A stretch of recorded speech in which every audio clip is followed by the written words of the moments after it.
ओ मनोज क्या जल्दी यार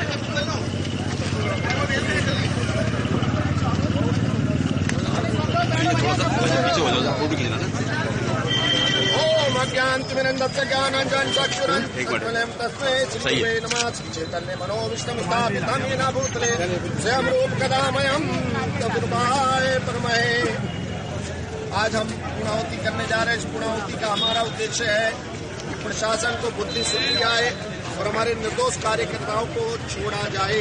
सर्वधर्मान् परित्यज्य मामेकं शरणं व्रजामि तं सर्वपापेभ्यो मोक्षयिष्यामि मा शुचा। पूर्णाहुति समर्पते।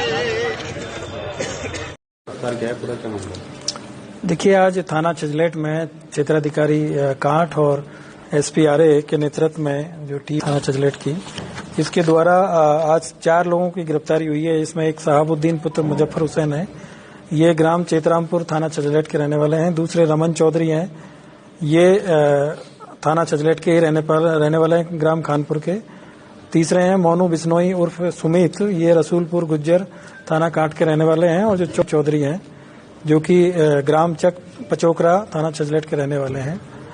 अभी हाल ही में पिछले इसी महीने में 16 तारीख को थाना छजलेट में एक घटना हुई थी, जिसमें जो कावड़ पथ है वहां पे एक गौ जो वंश है उसका सिर वहां पे बरामद हुआ था। और इसी पे फिर वहां पे थाना छजलेट में एक अज्ञात में एक मुकदमा पंजीकृत हुआ। और उसके बाद में 28 तारीख को फिर एक घटना हुई ग्राम चेतरामपुर में रात्रि में, और वहां पे एक गौवंश की हत्या कर दी गई थी। और उसको बाद में फिर सूचना मिली और पुलिस ने जाके उसको फिर बरामद किया और फिर बाद में आगे की इसमें कार्रवाई हुई।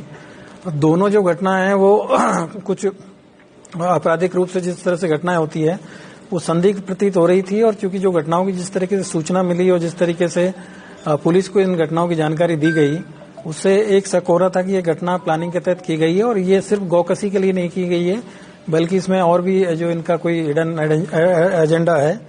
और इसकी जब हम लोगों ने पूरी टीम बना के जब जांच किया गया और पूरा देखा गया कि जिस तरीके से कैसे सूचना मिली पुलिस को, क्योंकि जो पूर्व की जो घटना हुई थी उसमें जिस व्यक्ति के द्वारा सूचना दिया गया उसने ये बताया कि जो गौवंश का जो सिर जहां पे मिला है वहीं से वो 10 मिनट पहले गुजरा था, तब वहां पे कोई अवशेष नहीं था। लेकिन जब वापस आया तो उसको अवशेष मिला और उसकी सूचना उसने पुलिस को दी।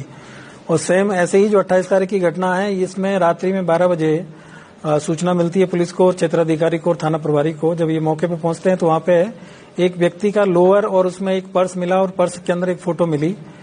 जब ये सारी चीजों की जांच की गई तो फिर जिस व्यक्ति का इसमें पर्स में फोटो मिला और उसका नाम जो लिखा मिला, मोबाइल नंबर उसमें मिला, उससे जब पूछताछ की गई तो उसके द्वारा ये बताया गया कि मेरी गांव के कुछ लोगों से पहले से पुरानी हमारी रंजिश है और उसी रंजिश में पहले बात चल रही थी कि ये लोग मुझे फंसा सकते हैं। और उसमें 2 लोगों का नाम प्रकाश माया, जिसमें एक का नाम शहाबुद्दीन था और दूसरे का नाम जमशेद है।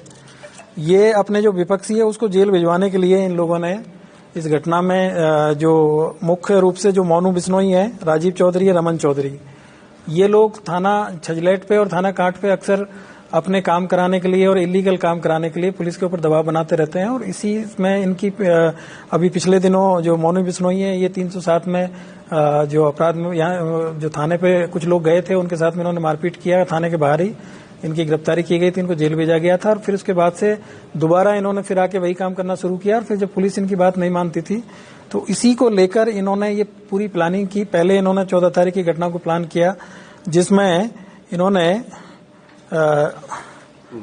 नईम को इसमें इन्होंने 2000 रुपया दिया और उसको बोला राजीव चौधरी के द्वारा कि कहीं से जो गौवंश का जो सिर है उसको कुछ अवशेष लाके और थाना छजलेट में रखे, जिससे कि पुलिस पे कार्रवाई हो और पुलिस हमारे उसमें दबाव में आए। और उसके बाद में फिर इन्होंने दोबारा फिर यही काम किया। और इसमें शहाबुद्दीन और जमशेद को इनके द्वारा ये बताया गया कि तुम अपने जो भी आपके जो जिनसे तुम्हारी दुश्मनी चल रही है उनका नाम ले दीजिएगा और उनका फोटो, उनका जो नाम, सारी चीजें इन्होंने निकाल के वहां पे पहले जो है एविडेंस क्रिएट किया गया। और उसके बाद में वहां पे जो गाय है उसका गला काटा गया और गला काट के फिर इनके द्वारा सूचना दी गई। और जो लोग जो इसमें जिन लोगों के द्वारा इस कार्य को करवाया गया वो लोग मौके पे पहुंचे और फिर उन्होंने वहां पे पुलिस को सूचना दिया। तो गाय को भी इन्होंने, जो एक विमला देवी नाम की महिला है, उसके घर से चोरी करके ले गए थे रात में और रात में इन्होंने ले जाकर उसको काटा है। तो इस तरीके से ये जो दोनों घटना है ये शुरू से ही अपने जो नेचर में संदिग्ध प्रतीत हो रही थी और इसमें जिस तरीके से सूचना दी गई थी और जिस तरीके से पुलिस के खिलाफ वहां पे धरना प्रदर्शन भी इन लोगों के द्वारा किया गया था, इससे ये लग रहा था कि इनमें कुछ लोगों की साजिश हो सकती है और उसी पे हम लोगों ने काम किया। तो आज ये पूरी तरीके से इस चीज का पूरा खुलासा हुआ है और इसमें इन 4 लोगों की गिरफ्तारी हुई है। 2 लोग अभी इसमें बांधा हुआ है और इसमें इन 4 लोगों की गिरफ्तारी हुई है। 2 लोग अभी इसमें वांछित हैं, जिसमें एक जमशेद और नईम है, जिसने पहले वाली जो घटना है उसको कारित किया था। जो दूसरी घटना में जो शहाबुद्दीन के साथ में जो जमशेद है उसका जो भाई है, वो अभी इसमें गिरफ्तारी उनकी शेष है। इनके ऊपर इनाम घोषित किया जा रहा है, इनकी गिरफ्तारी शीघ्र की जाएगी। और अभी इसमें 4 लोगों की गिरफ्तारी हुई है और इन 4 लोगों के जब हमने इलेक्ट्रॉनिक सर्विलांस के माध्यम से इनकी लोकेशन और बाकी सारी चीजों को देखा गया, इनकी जो कॉल रिकॉर्डिंग्स देखी गई, इनके मोबाइल का जो डेटा है उसको देखा गया, तो इन सारी घटनाओं के जो साक्ष्य मिले हैं और इन सभी लोगों के द्वारा इस घटना को और जो भी षड्यंत्र इन्होंने किया था उस सबको स्वीकार किया है। और आज इनको इसी तरीके से पूरा गिरफ्तार करते हुए इनको जेल भेजा जा रहा है। और इसमें आईपीसी की जो धारा है 120 इसमें बढ़ाई गई है। इसके साथ ही 380 और 457, 411 की भी इसमें बढ़ोतरी की गई है दोनों मुकदमों में, और 211 की भी इसमें बढ़ोतरी की गई है। इस तरीके से इनको जेल भेजा जा रहा है। ये जो अभियुक्त जो जेल भेजे जा रहे हैं, इनमें से जो रमन चौधरी, इनके विरुद्ध पहले भी 2021 में एक 366 का मुकदमा है। राजीव चौधरी है, इनके विरुद्ध 2019 में एक 147, 48 और 427, 506, 506 का मुकदमा है। 2019 में इनके ऊपर 323, 452, 504, 506 का मुकदमा है। फिर 2019 में 147, 48, 452 का एक और मुकदमा इनके विरुद्ध है। और इसी तरीके से जो मोनू बिश्नोई है, इनके विरुद्ध 2015 में एक मुकदमा है 147, 49, 323, 504 का। और 2023 में इनके ऊपर थाना कांट में 147, 304, 323, 506 का एक मुकदमा है। और 2022 में भी इनके द्वारा एक घटना कांट में की गई थी, वो इनके ऊपर मुकदमे है। तो इस तरीके से ये मूल रूप से ये अपराधी प्रवृत्ति के लोग हैं और इस तरीके से जो अपनी गतिविधियों में करते हुए वहाँ पे थाने पे और जो बाकी अन्य जो ऑफिस वगैरह है वहाँ पे अपना दबाव बनाने का काम करते हैं और दलाली का जो काम करते हैं। और क्या किसी संगठन से जुड़े हुए हैं सर?